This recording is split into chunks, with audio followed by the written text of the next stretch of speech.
Luigi Mangioni's alleged manifesto was published. All right, let's take a look. Let's read it. Again, this may not be real. Full disclosure, he was hesitant to publish it because he wasn't sure it was real. But we'll take a look. Is this fake? We'll confirm fake? I think it's just alleged. No, you guys don't know it's real because he said he doesn't know it's real. The fucking person posting this. Don't say, oh, this is guaranteed. It's not guaranteed. But we'll read it. To the feds, I'll keep this short because I do respect what you do for our country. To save you a lengthy investigation, I state plainly that I wasn't working with anyone. This is fairly trivial. Some elementary social engineering, basic CAD, a lot of patience. The spiral notebook, if present, has some straggling notes and to-do lists that illuminate the gist of it. My tech is pretty locked down because I work in engineering, so probably not much of it. So he's admitting it, 100% admitting. I do apologize for any strife or traumas, I assume, but it had to be done. Frankly, these parasites simply had it coming. A reminder, the US is the #1 most expensive healthcare system in the world, yet we rank roughly 42 in life expectancy. United is the blank largest company in the US by market cap. It's not. Okay, behind only Apple, Google, Walmart. It has grown and grown, but has our life expectancy? No. The reality is these blanks have simply gotten too powerful and they continue to abuse our country for immense profit because the American public has allowed them to get away with it. Obviously, the problem is more complex, but I do not have space. And frankly, I do not pretend to be the most qualified person to lay out the full argument. But many have illuminated the corruption and greed decades ago, and the problems simply remain. It is not an issue of awareness at this point, but clearly power games at play. Evidently, I am the first to face it with such brutal honesty. Let me see here if I can get any more confirmation on if he actually wrote this and it wasn't just online fan fiction. It's only confirmed outside of by Kin himself. It's only confirmed by the Daily Beast. So I can't get a deeper confirmation, but it seems to be the real one. I'll give it a pass, but it is being withheld by New York Times, Washington Post, CNN, and NBC. Crazy. Yeah. Wow. I mean, there's some real brutal truth in this. I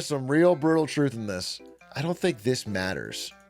It's not the size of the company. I mean, I don't think he could shoot Tim Cook and be the same thing. It's that specifically almost any other person that would be more anti-murder here. But Brian Thompson of UHC specifically was a CEO who was murdering people. He wasn't just underpaying them, or he was causing people to die for profit. Healthcare is different, where the interests of the corporation are diametrically opposed to the interests of the consumer. The consumer wants to live and have an affordable way to stay alive. And the healthcare industry's entire goal is to prevent that especially insurance. Insurance specifically, their entire goal is to make sure you don't get care. Health insurance being a for-profit industry doesn't make sense. It will not be able to work without insane regulation, which again pushes up the cost. There's no way to square that circle. Like, their incentive is always to not let you get care because that's how they make the most money. Now, Brian Thompson was the most greedy of the insurance CEOs, but the concept of health insurance does make sense. I saw some people that were like, health insurance shouldn't even exist as a concept. No, it makes sense, dude. If you have 10 people and you know that one of them's gonna get cancer, but you don't know which one, they all put money in a pot over the course of their lives, and then whichever one gets the disease has everything paid for. It makes sense. Making it as a for-profit business doesn't track, because then the real winner is the company who doesn't pay out anyone. 10 people put the money in the pot, then one person gets cancer or two gets cancer, none of them gets paid, they make the most money. It does not track, it doesn't make sense. Wouldn't his replacement be just as bad? I mean, yes, I don't believe this guy shot a CEO and then fixed American healthcare. I don't think so. I think Brian Thompson is a really bad guy, and so it's just hard for me to get worked up or upset in any way, especially when he had, years of death threats for doing exactly what he was doing. He knew what he was doing. He knew what he was doing was evil. He knew the end result of it. It's just like, it's like if a guy was drinking and practicing parkour on a tall building every day, and everyone kept warning him, and then eventually he fell. I'd be like, damn, that sucks. I'm not happy this guy died, but it's like, it's not the most crazy thing in the world. But I obviously didn't fix anything. The only good longer-term benefit of this, if I can see one, and I talked about this before, outside of this just being the news story of the week, and it's like, we get flamed up about it. It is the first event that I've seen in a long time that is bipartisan by class. First one where people who, again, watch Ben Shapiro or on Our Conservative or wherever they are agreeing about how fucked up the health insurance system is. And they're like putting aside some differences. Now I think, based on my knowledge of humanity that we've seen, that's going to fade over time. This is going to become more and more politicized, that people will fall into certain camps and they'll have their talking points. But it does feel like this kind of broke through the noise and helped cross some aisles on that, which could lead to, I don't know, some movement. People saying guillotine time, so stupid, bro. You don't even read history. Do you have any idea how that ended? Do you have any idea what happened? Anyway, interesting, very interesting. We'll keep following this guy's trial. I'm sure the whole world's gonna follow it. Definitely has become like a deep pivotal issue in America. Luigi's got a lawyer. Luigi Mangioni's got a lawyer.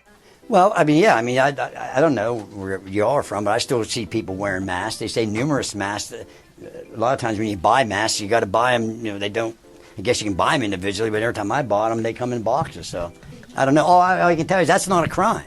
It's not a crime. Damn. Fire lawyer, dude. You got the best of the best. You got this in the bag. This dude's crazy. Oh, look at my lawyer, dog. I'm going to jail. I feel like he should stick to the theme, dude. He should defend himself in court. He should refuse the right to a lawyer and do his own defense. And then get up there and give some passionate speech about the healthcare industry and then go down in history. There's zero shot he's going to win this trial. I think they're going to have him dead to rights on. But I think he should go down swinging, dude. I think he should go down with this crazy speech that echoes through history. And I'm not even joking. I think you should do that. I think it would work. I think it would work for his. I think he would become iconic. Jury nullification's not gonna happen, bro. You guys are crazy. Get on Polymarket and bet, bro. I'll take the other.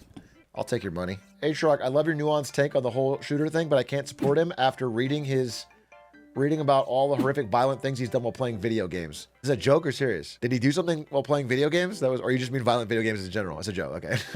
He played oh yeah, I see. Yeah, I retweeted that today.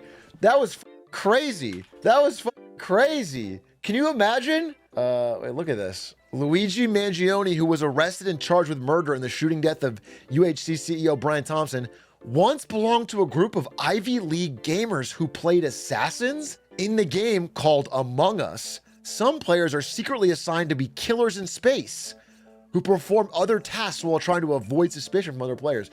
What the hell? He was basically being trained to do it. It's the video games, folks. Once you play Among Us, you learn how to assassinate. Can you imagine, dude? Imagine if I, not that, the weird way to start this, but imagine if I had shot the UHC CEO and they're like, he trained as a hitman.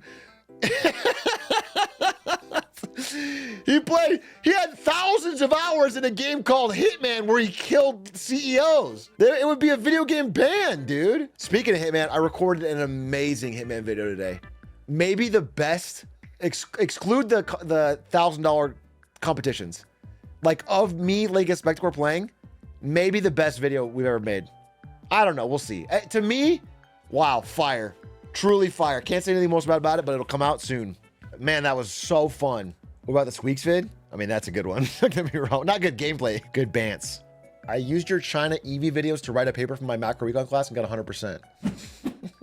Thanks. You know, in a way, you kind of owe me that 100%. You should tell your professor, I want to get the degree. You should give me the degree. Today, in my public policy economics class, they talked about the Jeff Bezos quote you mentioned.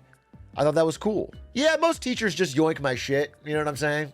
Most teachers just and then make that their lesson plan. So basically, if you get like, for example, if you go to Harvard, you're just going to get what you could have gotten in 4 Marketing Mondays.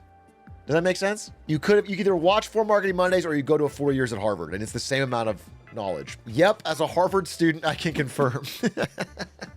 So what about your tuition? You're a sub. You don't know me shit. You've paid your tuition.